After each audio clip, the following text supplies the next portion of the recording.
A hora da entrevista do dia com a Denise Campos de Toledo. E vamos falar agora sobre os desafios do combate ao bullying nas escolas e na internet. Eu converso com Ana Paula Siqueira, que é advogada especialista em bullying e cyberbullying. Doutora Ana Paula, boa noite. Boa noite, Denise. É um prazer estar aqui para conversar um pouquinho sobre pacificação das escolas. Essa tentativa de pacificação, em vez disso, a gente vê o aumento da violência. Nós tivemos, inclusive, o Anuário Brasileiro de Segurança Pública trazendo dados sobre essa questão especificamente. 38% dos colégios aqui do Brasil enfrentam problemas aí com bullying. Diretores de 74 mil escolas responderam à pesquisa e mais de 28 mil relataram casos nas escolas. Dessa situação de bullying. Como é que a senhora vê esse avanço tão forte que houve? Esses dados se referem a 2021, que a gente tinha não todas as aulas presenciais, ainda estava um sistema misto, mas aí entre o cyberbullying também, não é?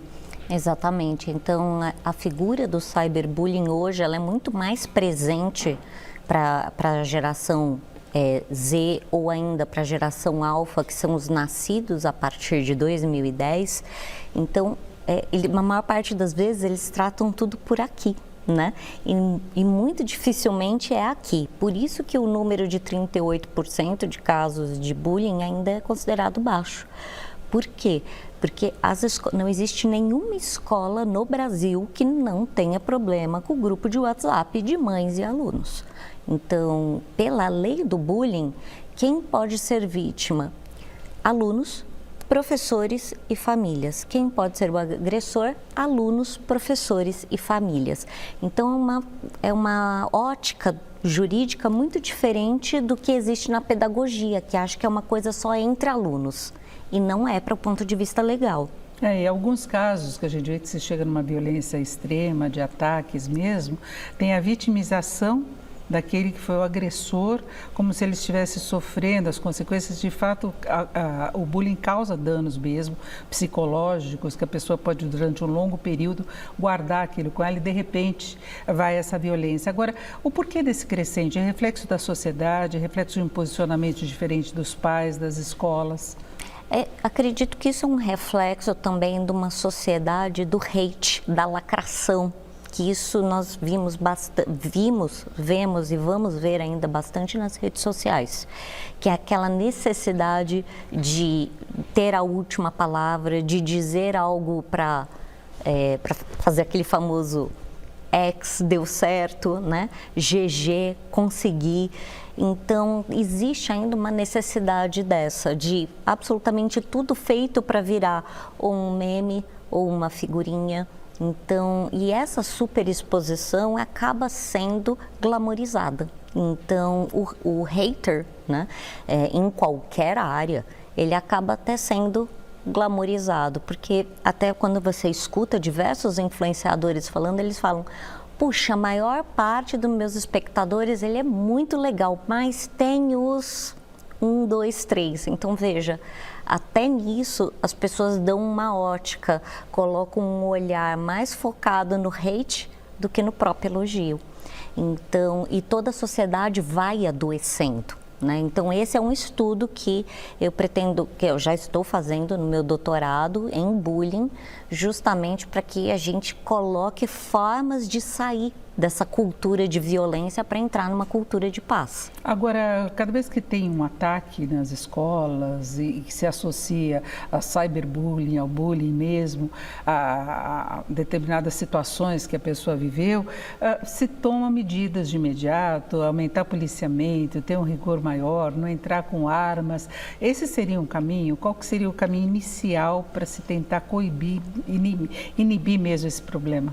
Essa pergunta ela é perfeita e se ela fosse feita mais vezes, a gente teria uma redução muito grande dos casos de bullying, cyberbullying e, obviamente, todos esses eventos dramáticos. Tudo começa com a educação.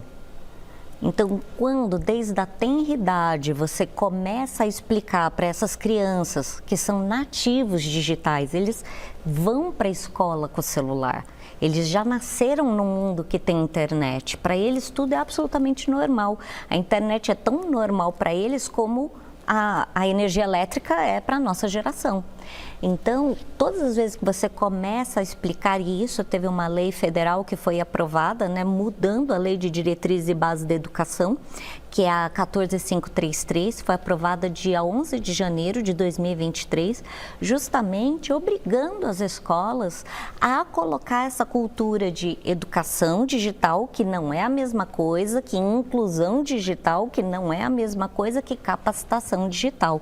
Esta educação, a gente vai falar de resiliência, vamos falar de direitos e deveres, vamos falar que a internet não é terra de ninguém, que o que se diz no grupo do WhatsApp não existe segredo em grupo do WhatsApp, ainda mais quando você manda áudio, que é um hábito bem brasileiro.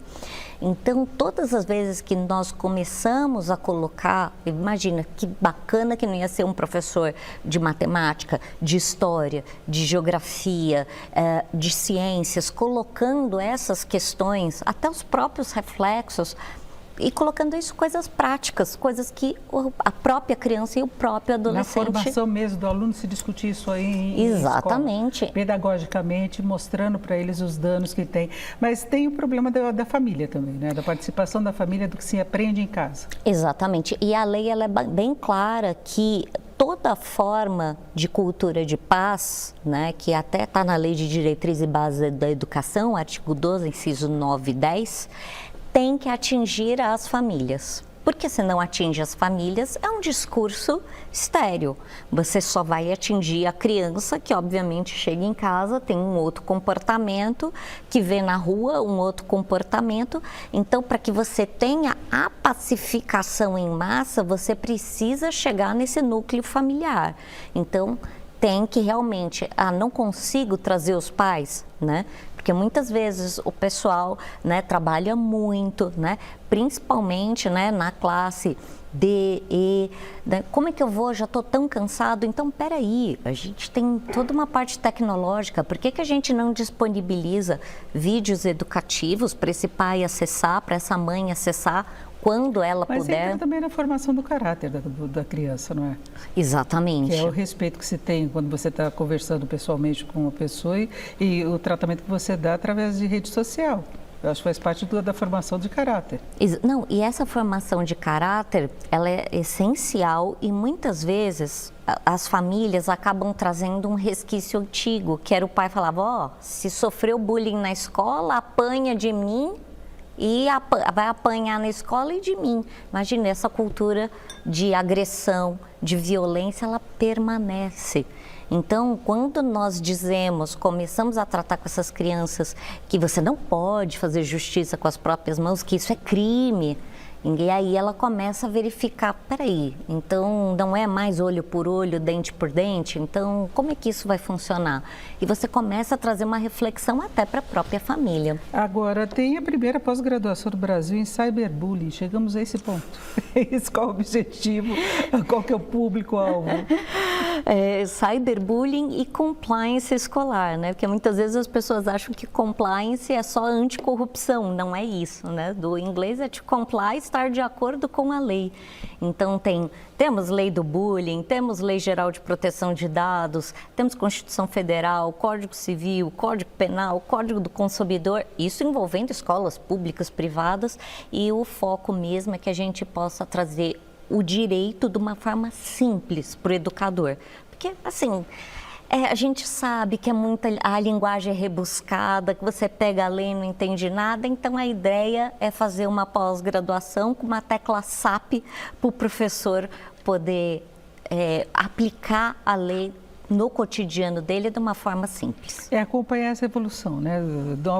Você tem inovações tecnológicas que ajudam no aprendizado, na educação, na formação e que tem essa contrapartida muito negativa.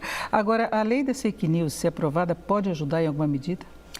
A questão é como será aprovada, né? Porque a gente tem dois princípios que precisam ser preservados, né? Uma liberdade de expressão e o outro, obviamente, vedar a discriminação, o discurso de ódio. E a grande questão também é a regulamentação, que todo mundo fala das redes sociais. Será que tem que regulamentar? Na verdade, o que nós temos hoje é que a TV é regulamentada, o rádio é regulamentado, né? Então, sim, acho que as redes sociais e principalmente, né, as empresas de comunicação instantânea, e aí leia-se todas, né? Porque a gente só pensa no WhatsApp, mas tem centenas, né? E tem o bullying mesmo, que é uma coisa mais explícita, deepfake, a gente não tem muito tempo para falar sobre isso, mas aí se incorre na criminalidade mesmo, e que é uma coisa muito pior, né?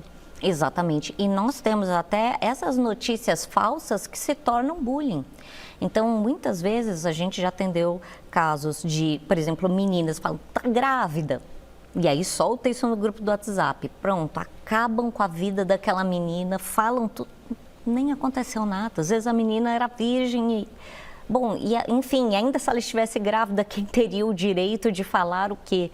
Então, acaba as mentiras, né, repetidas, muitas vezes, se não tem essa intervenção rápida da instituição de ensino, ainda que tenha acontecido no WhatsApp, às 8 horas, no período não Pode escolar. Criar uma situação irreversível, né? Exatamente, porque a instituição de ensino, ela tem o dever de socializar e ela não pode permitir isso no seu estabelecimento, porque a vida, o direito digital faz parte da vida real. Não pode se omitir em relação a isso. Exatamente. Eu agradeço muito a participação aqui da Ana Paula Siqueira, que é advogada especialista em bullying e cyberbullying. Doutora Paula, muito obrigada, uma boa noite. Eu agradeço, Denise, uma boa noite. Boa noite.